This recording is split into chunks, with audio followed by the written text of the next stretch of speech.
सातारा जिल्ह्यातील फलटण उपजिल्हा रुग्णालयात घडलेल्या धक्कादायक प्रकाराने खळबळ उडाली आहे.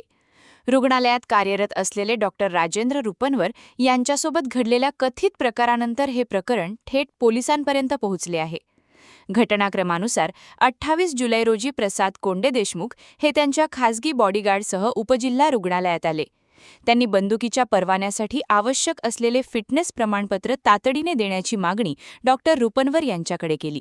त्यावर डॉक्टर रुपनवर यांनी नियमानुसार तात्काळ प्रमाणपत्र देता येणार नसल्याचे सांगितले. त्यावेळी कोंडे देशमुख यांनी मी माजी मंत्री तानाजी सावंत यांचा OSD आहे असे सांगितल्याचा दावा करण्यात आला आहे. मात्र डॉक्टर रुपनवर यांनी प्रमाणपत्र देण्यास नकार दिला. त्यानंतर कोंडे देशमुख यांनी या प्रकरणाची तक्रार डॉक्टर रुपनवर यांच्या वरिष्ठ वैद्यकीय अधीक्षक डॉक्टर MS मदने यांच्याकडे केली. त्यानंतर डॉक्टर मदने यांनी डॉक्टर रुपनवर यांना आपल्या केबिनमध्ये बोलावले. त्यावेळी डॉक्टर मदने यांच्या समोरच प्रसाद कोंडे देशमुख यांनी डॉक्टर रुपनवर यांना धमकावल्याचा, त्यांची कॉलर पकडून ढकलल्याचा आरोप करण्यात आला आहे. तसेच त्यांच्यासोबत असलेल्या खासगी बॉडीगार्डने जीवे मारण्याची धमकी दिल्याचा आणि उद्या सकाळपर्यंत तुझे काय होते ते बघ अशी धमकी दिल्याचाही आरोप करण्यात आला आहे. या घटनेनंतर 29 जुलै रोजी डॉक्टर मदने यांनी डॉक्टर रुपनवर यांना नोटीस देत कामावरून कमी केल्याचे पत्र दिले आणि चौकशीसाठी सातारा येथे हजर राहण्यास सांगितल्याचे समोर आले आहे. यानंतर डॉक्टर रुपनवर यांनी वहीच्या पानावर एक सुसाईड नोट लिहून तिचा फोटो आपल्या स्टेटसवर ठेवला. हे स्टेटस रुग्णालयातील इतर कर्मचाऱ्यांनी पाहिल्यानंतर त्यांनी तात्काळ डॉक्टर मदने यांना याची माहिती दिली. त्यानंतर डॉक्टर मदने यांनी फलटण पोलिसांशी संपर्क साधला. फलटण पोलिसांनी तातडीने हालचाली करत डॉक्टर रुपनवर यांना ताब्यात घेऊन त्यांची विचारपूस केली. त्यातून हा संपूर्ण प्रकार समोर आल्याचे सांगितले जात आहे.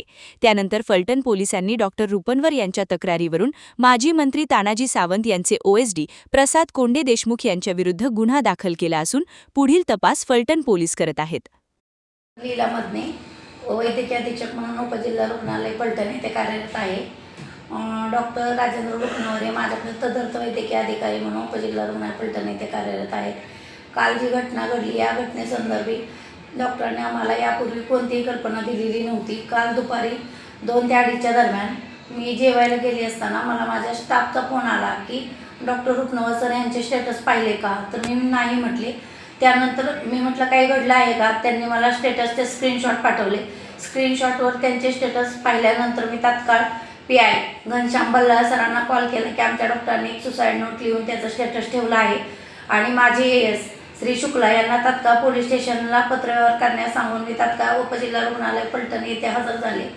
व त्याच वेळेस DYSP श्री गोडसे सर व घनश्याम बल्लाळ सर हे पण उपजिल्हा रुग्णालय फलटण येथे आले. त्यांनी तात्काळ नातेपुतेच्या पोलीस स्टेशनशी संपर्क करून डॉक्टर रुपनवर सर यांच्याशी व त्यांच्या घरच्यांशी संपर्क साधला व पुढील कारवाईसाठी फलटण पोलीस स्टेशनमध्ये या व काही गैरवर्तन करू नका, आपण कायदेशीर बाबीनं पाहू असे त्यांना त्यांच्या भावाला सागर रुपनवर यांना सांगितले.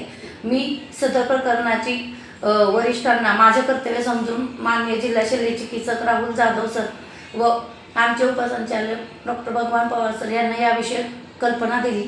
त्यानुसार आता डॉक्टर जाधव सर यांनी 3 सदस्यीय समिती नेमली असून जिल्हा स्तरावरून आता ती समिती उपजिल्हा रुग्णालय फलटण येथे पुढील चौकशीसाठी येत आहे. तर अंतिम अहवाल आल्यानंतर मी याविषयी सविस्तर माहिती आपणास देईन. धन्यवाद.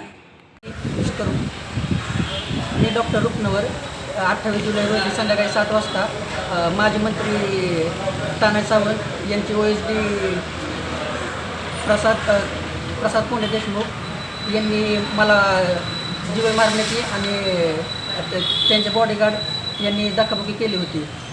तर त्याविरोधात मी तक्रार करण्याच्या ऐवजी माझ्यावरती चौकशी बसवण्यात आली आणि त्यामुळे मला वाटायला लागलं की माझ्या बाजूने कोणीही नाही आणि मंत्री आहे म्हटलं ना, माझ्याकडे आता काहीच नाही. त्यामुळे मला एकच शेवटचा पर्याय उरलेला की असं तसं जीव दिलेलाच बरा. म्हणून मग मी घरी जाऊन सुसाईड नोट्स वगैरे लिहिली आणि सुसाईड नोट्स लिहून मी आत्महत्येचा प्रयत्न करणारच होतो. काय म्हणून माजी मंत्री तानाजी सावंत यांचे PA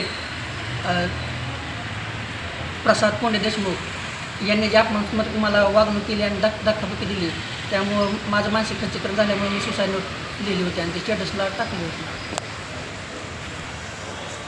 मला न्याय मिळावा एवढीच एक शेवटची इच्छा आहे.